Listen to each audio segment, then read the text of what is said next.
Friends welcome back to the studio. स्वागत है आप सभी का। जो स्पेशल अलाउंस के रिलेशन में बड़ी इंपॉर्टेंट पोस्ट है ये, सो बीइंग शेयर्ड, उसको यहाँ पे डिस्कस करेंगे। एंड द एक्स ग्रेशिया के रिलेशन में भी कुछ बातें हैं। So please make sure to share this update and channel को फ्रेंड्स यहाँ पे सब्सक्राइब जरूर कर लेना for the latest banking, pension and related upcoming updates के लिए।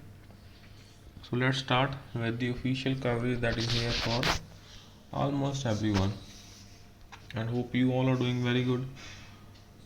So friends, आप हमें सपोर्ट भी कर सकते हैं by subscribing and the channel and by clicking the join button so that we make on the update जो भी ऑफिशियल यहाँ पे आती हैं सभी के लिए। So let's start with the important post here that is being shared by Mr. JD, I would say Dr. JD Sharma ji. So बड़ी ही इम्पोर्टेंट पोस्ट है। So friends, in relation to the ex gratia, यहाँ पे many of the friends are asking about the ex gratia का जो review है। So friends, x gratia का जो रिव्यू है वो उसके रिगार्डिंग अभी तक कोई भी हिलजुल नहीं है, कोई भी न्यूज़ नहीं है official as such. Also the banks का जो प्रॉफिट है वो काफ़ी अच्छा रहा है in the last financial year 31 March 24 का, बट स्टिल एक्स ग्रेशिया के रिव्यू में अभी तक कोई पोस्ट नहीं है। So reckoning the special allowance for computing pension and the gratuity. And the special allowance was carved out of basic pay with effect from 1st November 2012 as a specified percentage of basic pay attracting DA thereon. The special allowance, which started as 7.5, so I remember 2011 और 12th की settlement में special allowance introduce हुआ था, if I am not wrong. So तब ये basic पे का सिर्फ 7.5% कॉम्पोनेंट था, अब ये 31.5% ऑफ द बेसिक पे पहुंच चुका है। So not treating special allowance as a part of basic pay has thus effectively brought down the pension by 31.5% at the top level of hierarchy and 25% at lower run of the employee, and so also the gratuity obviously. And it was held by Honorable Supreme Court in 2018 in the case of G Palani versus Bank of Baroda that there cannot be two different pays, one for payment of salary and other for commutation of the pension. तो ये हमने case काफ़ी videos में refer भी करा है, the loss to the pensioners and the other one for the computation of pension, that case is popularly known as 1616 DA points for pension versus 1684 DA points for salary. The pension, which had come down to 35-40%, was thus restricted, वो यहाँ पे restricted हुआ है, and was thus restored to 50% uniformly after the judgment of Honorable Supreme Court. The settlement between United Farmer Bank Union and IBA, resulting in reduced pension, was held ultra vires and set aside. So Honorable Supreme Court further held in case of Chief Provident Fund Commissioner Eastern Zone that any allowance which is paid uniformly, normally and ordinary, तो यहाँ पे देखें UNO, to all the employees across all the grades without being assigned to discharge of any special function by the employees and also paid for the period of leave is to be treated as a basic pay.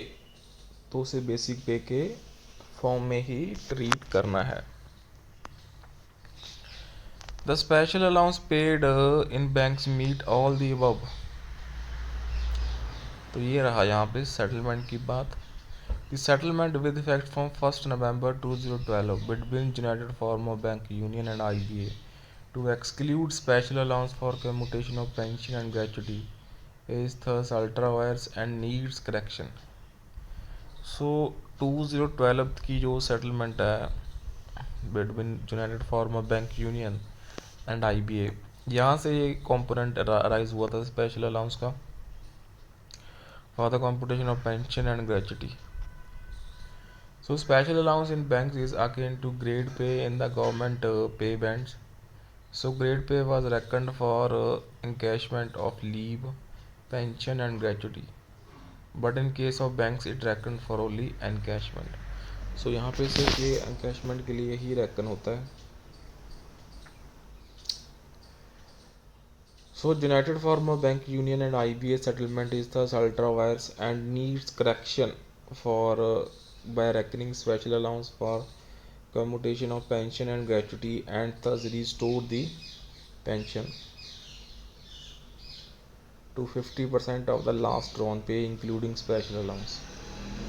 So last drawn पे का जो 50% है वो यहाँ पे pension भी conclude करनी चाहिए. सो फ्रेंड्स ये है यहाँ पे काफ़ी इंपॉर्टेंट पोस्ट है. So while compensating the serving employees properly, the pensioner should not be adversely hit. Doctor JD Sharma ji, Noida. So यहाँ पे जो उन्होंने टॉपिक उठाया है दैट स्पेशल अलाउंस, तो वो काफ़ी आई ओपनिंग है. So when I was also going through the post, I really feel that everyone should know how the special allowance component is being introduced in our salaries and how it is actually affecting the gratuity, pension, but not affecting the encashment. तो ये यहाँ पे एक line में पूरा इसका वो है सार है. तो ये बहुत ही इम्पोर्टेंट है फ्रेंड्स. स्पेशल अलाउंस को इन द जो भी है यूनियंस को प्रॉपरली मैटर उठाना चाहिए. भी introduction of special allowance has actually reduced our pension. So इसका जो नाम है स्पेशल अलाउंस, उसमें कुछ स्पेशल तो मुझे लगा नहीं. So special allowance is basically not a special allowance and it is a bad allowance, I will say, because of reduction of the pension and other benefits that the introduction of it. So that's a very positive post. So special allowance जो सिर्फ 7.5% था basic पे का, वो अभी 31.5% तक पहुंच चुका है बेसिक पे का. सो ये अलार्मिंग है. सो इन द कमिंग सेटलमेंट्स जो होने वाली हैं उसमें ये कॉम्पोनेंट और राइज करेगा. और ग्रॉस सैलरी का अगर ये 40% कंट्रीब्यूट करने लग गया एंड इन द पेंशन वो 40% का लॉस हो जाएगा if in the coming years UPS applicable होती है in the PSBs. And I am sure that unions कोशिश करेंगी यूपीएस को एप्लीकेबल करने के लिए in the public sector banks. So that's all for this session. So kindly share the update, subscribe to the channel friends for the latest banking, pension and related updates.